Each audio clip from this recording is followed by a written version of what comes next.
Natin na natin kasabong. Oh. Para mamamatay na yung manok. Testing natin bigyan ng Premoxil 550. Saka ng Dragon Driver for energy. Kung lalakas siya bukas ng umaga. Testing.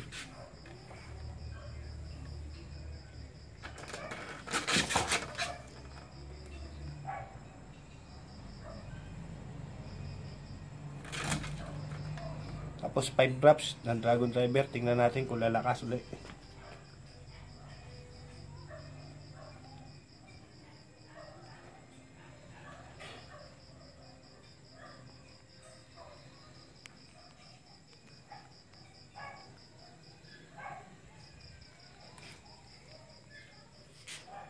Tingnan natin hanggang bukas ng umaga mga kasabong.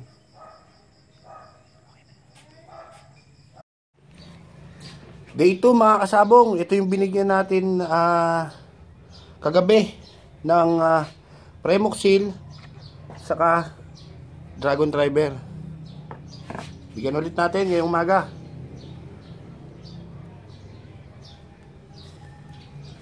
Paul Coleran, tumama dito mga kasabong, tinatawag nilang laway-laway. Yan o, baho.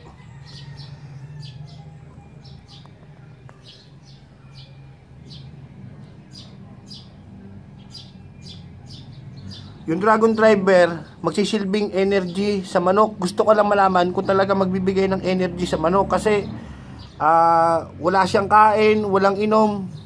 Nangina na mga kasabong.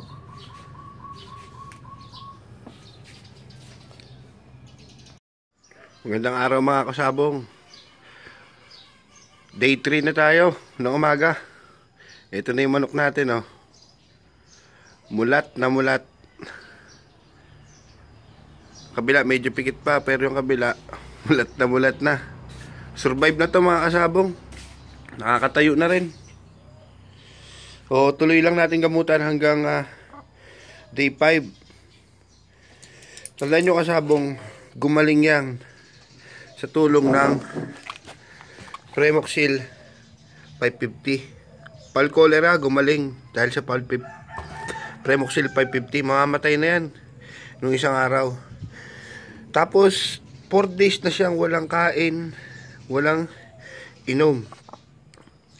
Sa tulong lang ng Dragon Driver, kaya siya nabubuhay pa hanggang ngayon.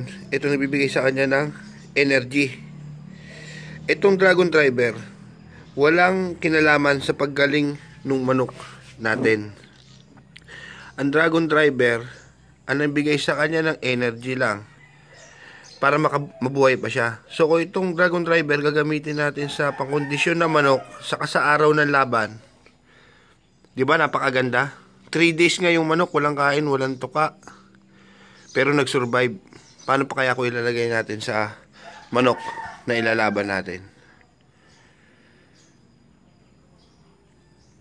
Salamat mga kasabong.